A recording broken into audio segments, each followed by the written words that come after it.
तो मैंने बताया कि प्राइमरी और सेकेंडरी दो साइड है।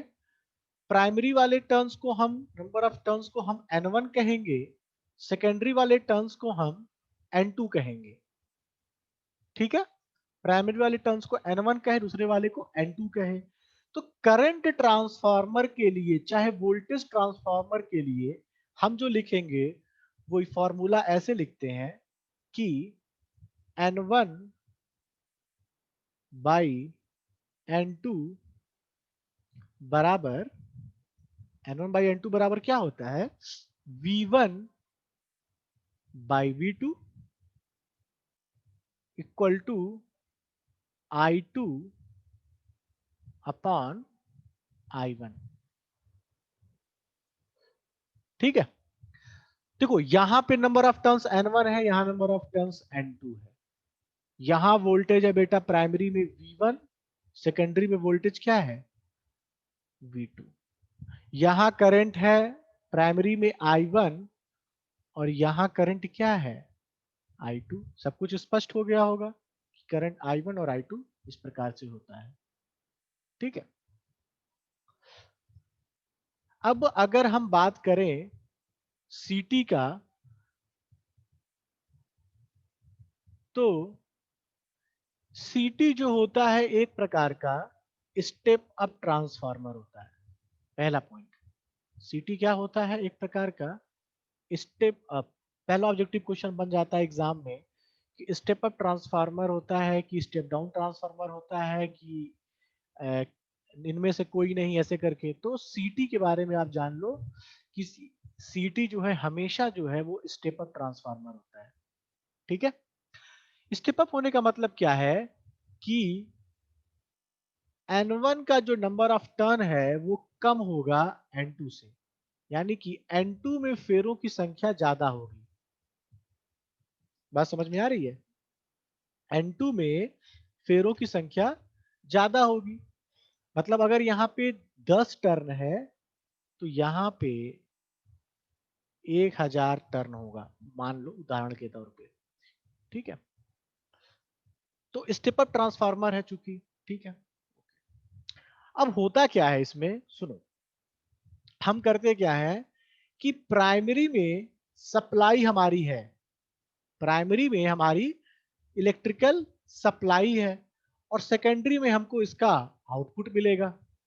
ठीक है, अब उदाहरण के तौर पे समझना यहां पे कि जैसे मान लो हमने लिया रेशियो n1 अपॉन n2 बराबर i2 अपॉन i1। ठीक है, ठीक है, और n1 n2 का मान यहां पुट कर दिए 10, इसी मान को हमने रख लिया बटा 1000 बराबर i2 बाई i1। ठीक है, अब मान लो कि i2 जो है यहां पे करंट है 50, यहां करंट कितनी है 50,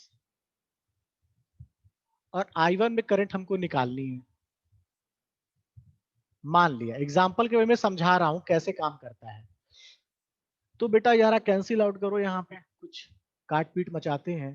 तो 1000 से 1000 खत्म हुआ, 50 गुणे 100 यानी कि i1 का मान आ गया। यहां से सॉल्व करने के बाद i1 बराबर 50 और 2 जीरो यानी कि 5000। समझ रहे हो, i1 का मान कितना आ गया 5000 एम्पियर। अब ये 5000 एम्पियर, आप इसको जब भी सोचो कि 5000 एम्पियर बहुत ज्यादा करंट है, बहुत हाई करंट है। एक नॉर्मल एमीटर को हम मैक्सिमम 50 एम्पियर तक कैलकुलेट कर सकते हैं। 100 एम्पियर मान लिया, ठीक है, 10 एम्पियर 20 एम्पियर कैलकुलेट हम करते हैं, बट मैंने मान लिया कि हम 50 एम्पियर तक कैलकुलेट कर लिए, चाहे 100 एम्पियर तक कैलकुलेट कर लिए, बहुत ज्यादा है इसकी लिमिट है एक नॉर्मल एमीटर की, लेकिन ये तो 5000 एम्पियर है, कैसे माप पाओगे? नहीं माप पाओगे किसी नॉर्मल से। उसी के लिए सीटी का इस्तेमाल किया जाता है कि 5000 एम्पियर को भी हम मेजर कर पाए। अब मैं पूरी पिक्चर को क्लियर करता हूं, पहले मैंने आपको बताया, अब समझना चीजों को।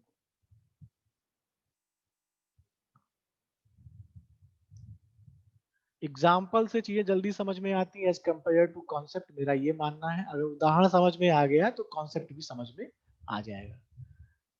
ठीक है, चलो देखो,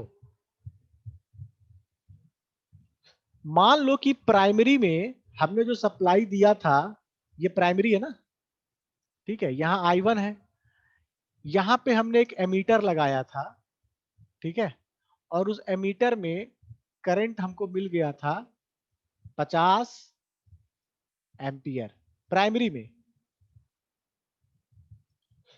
ठीक है। और सेकेंडरी में कितना मिला हमको? हमको पता नहीं सेकेंडरी में कितनी करंट है, ठीक है। अब क्या है कि करंट हमारा,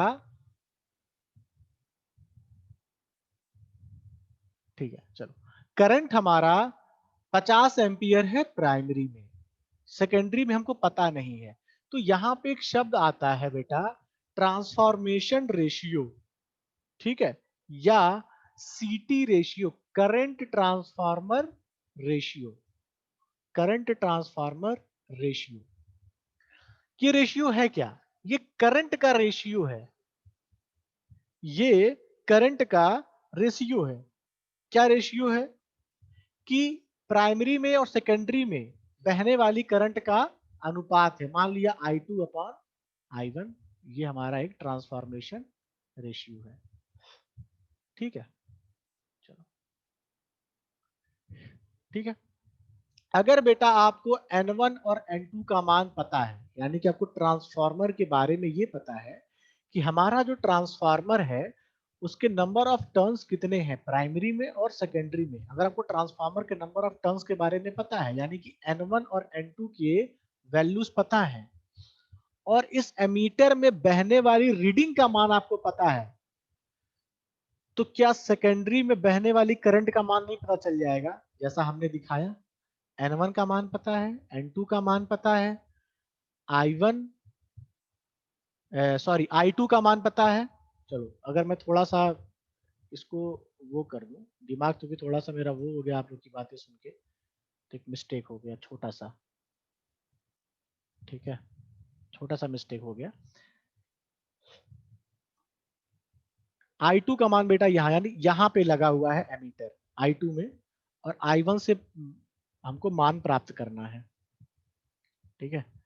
I1 पे हमको वैल्यू प्राप्त करनी है और I2 में हमको वैल्यू पता है। तो समझना बात को, यहां कितनी करंट आ रही है I1 में? 5000, जो आप नहीं नाप सकते हो। I1 में करंट आ रही है 5000, आप वो नहीं नाप सकते हो, लेकिन इस I1 को, करंट को आप ट्रांसफार्मर के द्वारा इसको बदल सकते हो 50 एम्पियर में। भाई N1 N2 का मान पता है, N1 का मान 10,000 है, N2 का मान 1000 है, ठीक है। तो हमने देखा कि I2 में बहने वाली, I1 में, I2 में बहने वाली करंट 50 एम्पियर है, यानी यहां जो बहने वाली करंट है वो 50 एम्पियर है।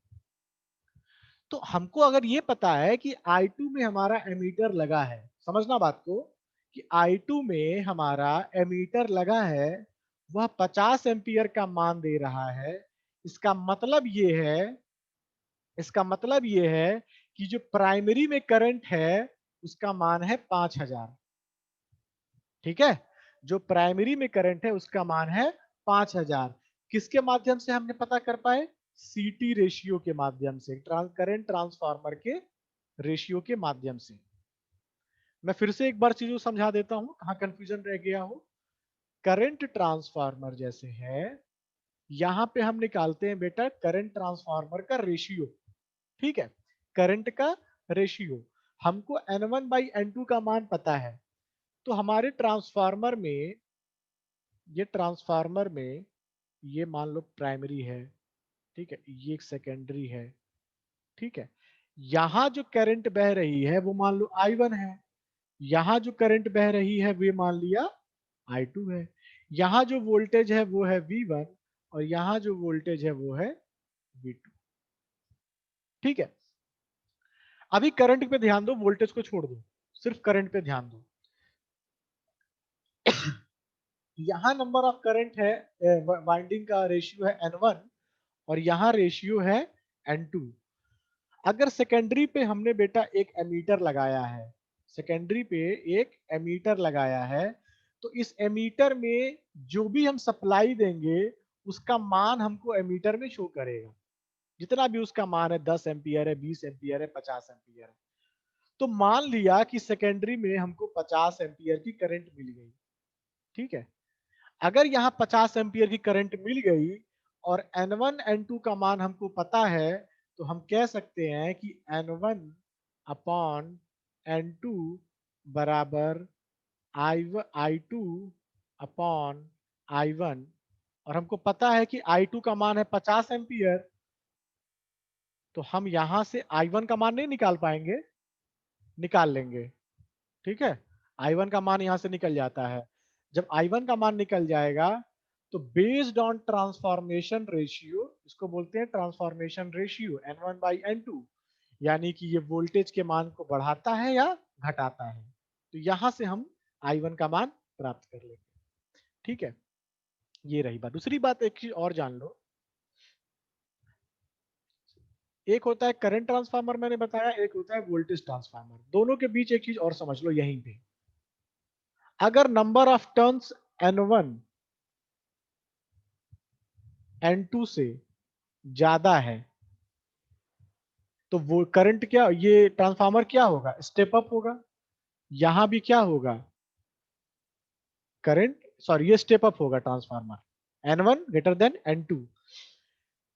इसमें जब भी स्टेप अप ट्रांसफार्मर होगा, जब भी स्टेप अप ट्रांसफार्मर होगा, तो उसमें एक चीज कॉमन है कि N1 less than N2, N1 का लेस देन N2। अगर यहाँ पे नंबर ऑफ वाइंडिंग 10 है तो यहाँ पे 100 होगा, 1000 होगा, 2000 होगा, जो भी होगा, ठीक है।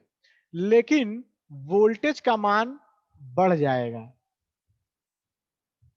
जैसे अगर यहाँ पे हमने दिया 50 वोल्ट, तो हमको आउटपुट पे मिलेगा 5000 वोल्ट या 500 वोल्ट मान लो, ठीक है। लेकिन करंट का मान बेटा घट जाता है। इसीलिए जब सप्लाई में एग्जांपल में 5000 करंट थी, तो प्राइमरी में करंट कितना था, सिर्फ और सिर्फ 50 एम्पियर। बात समझना। तो स्टेप अप ट्रांसफार्मर में सेकेंडरी में नंबर ऑफ टर्न ज्यादा होते हैं, वोल्टेज का मान बढ़ जाता है, वहीं पे I1 करंट का मान पहले से कम हो जाता है, ठीक है, सप्लाई से कम हो जाता है। इसी कॉन्सेप्ट या इसी प्रिंसिपल का इस्तेमाल करते हुए हम लोग ट्रांसफॉर्मेशन रेशियो से CT और PT की